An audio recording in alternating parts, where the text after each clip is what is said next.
Alhamdulillah, alhamdulillahilladzi arsala rasulahu bil huda wa dinil haqq liyuzhirahu 'ala dini kullihi walau karihal musyrikun. Asyhadu an la ilaha illallah wa asyhadu anna Muhammadar Rasulullah. Ahmadun nasa minaz zulumati ilan nur. Allahumma shalli ala sayyidina Muhammad wa ala alihi wa sahbihi ila yaumi yub'atsun. Amma ba'd, fa ya ma'asyiral hadirin, usikum wa ya bittaqwallahi faqad fazal muttaqun. Bahagia bertawakal kita kepada Allah Subhanahu wa taala, takwa dengan meningkatkan keimanan kita yang terkhusus untuk saya sendiri dan umumnya untuk teman-teman sekalian. Hadirin yang berbahagia, puji syukur atas kehadiran Allah Subhanahu wa taala yang telah memberikan kita rahmat, kesehatan dan kesempatan sehingga kita masih diberikan berkah yang pada sampai saat ini. Salawat serta salam tak lupa kita haturkan pada junjungan kita baginda Rasulullah Sallallahu Alaihi Wasallam, yang mana telah membawa kita ke zaman terang benderang seperti sekarang ini dari zaman gelap gulita, yaitu zaman kejahilian. Untuk ini bertemakan di dalam suatu masalah Allah selalu bersama kita. Namun sebelum itu saya ingin memperkenalkan diri saya terlebih dahulu. Nama saya Ferdian Kobat. Saya sebagai pengajar atau guru. Nah, sekarang ini banyak sekali hal-hal yang terjadi pada masyarakat khususnya remaja, di mana remaja kita pada masa ini banyak sekali bermasalah pada mentalnya. Di mana yang saya lihat, pertama misalkan kita lihat contohnya, yaitu di mana remaja di masa sekarang cepat merasakan kurang percaya diri atau rasa kepercayaan mereka itu rendah.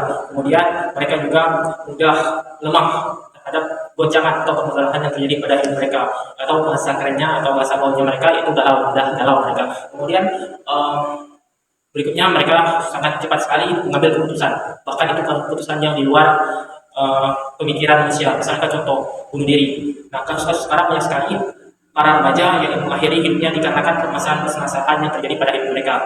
Namun perlu digarisbawahi bahwa ajaran agama Islam tidak mengajarkan kita untuk melemah, karena halnya Allah tidak pernah memberikan suatu masalah yang di luar kemampuan batas manusia. Sebagaimana dalam surat Al-Baqarah ayat 286 disebutkan yang berbunyi, la yukallifullahu nafsan illa wus'aha. Apa katanya? Allah tidak membebani seseorang di luar kesanggupannya. Nah, dari ayat itu sebenarnya para remaja itu harusnya tahu bahwa Allah tidak memberikan suatu masalah atau suatu cobaan terhadap individu atau terhadap orang di luar batas mereka. Nah, seseorang itulah yang bisa menyelesaikan masalahnya. Harusnya mereka meyakini itu.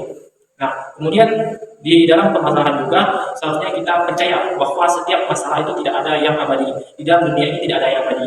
Seperti hanya Allah mengubah siang menjadi malam, malam menjadi siang. Dan bagaimananya di musim hujan menjadi panas musim hujan.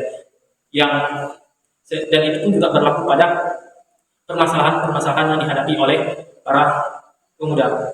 Nah, sebagaimana dalam surat Asy-Syura ayat 5 dan 6 yang berbunyi, fa inna ma'al usri yusra, inna ma'al usri yusra, yang artinya sesungguhnya setelah kesulitan itu ada kemudahan. Nah, dalam ayat ini kita bisa mengetahui bahwasannya setiap masalah itu pasti ada jalan keluarnya. Tidak ada masalah yang tidak mempunyai jalan keluar atau masalah itu abadi, karena pada dasarnya hakikatnya di dalam dunia ini tidak ada yang abadi, dan termasuk itu masalah yang dihadapi oleh setiap remaja atau pemuda di zaman sekarang.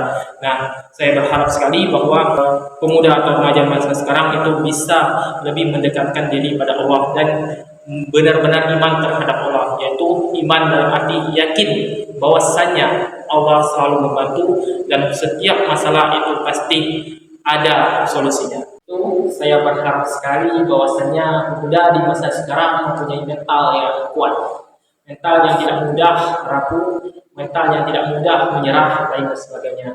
Dikarenakan saya harap sekali bahwa kalian tahu bahwasanya setiap masalah itu pasti ada pecahannya, ada solusinya, seperti itu. Tidak ada yang abadi. Masa sekarang itu walaupun banyak sekali permasalahan yang menimpa kalian, jangan mudah berpikir untuk lari dari masalah atau misalkan mengakhiri masalah itu dengan meninggalkannya, baik itu meninggalkan dalam arti hilang atau bahkan hal terburuknya adalah bunuh diri. Jangan, karena hal itu bukan ajaran Islam dan bukan suatu solusi untuk permasalahan-permasalahan yang kalian hadapi. Masalah itu pasti ada dalam hidup kita, namun perlu diingat bahwa masalah bukan untuk kita tinggalkan, tapi kita hadapi.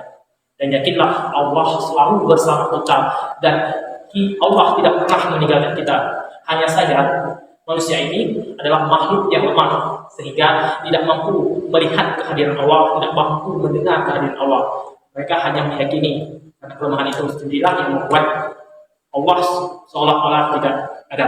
Tapi saya berharap dengan video ini kalian meyakini bahwasanya Allah itu ada dan Allah itu telah memberikan petunjuk pada kita bahwasanya tidak ada yang abadi termasuk masalah yang kita hadapi. Itu sendiri. Jemaah yang berbahagia, bagaimana kita simpulkan bahwa dalam surat Al-Baqarah ayat 286 disebutkan bahwa Allah tidak membebani seseorang di luar kesanggupan tersebut.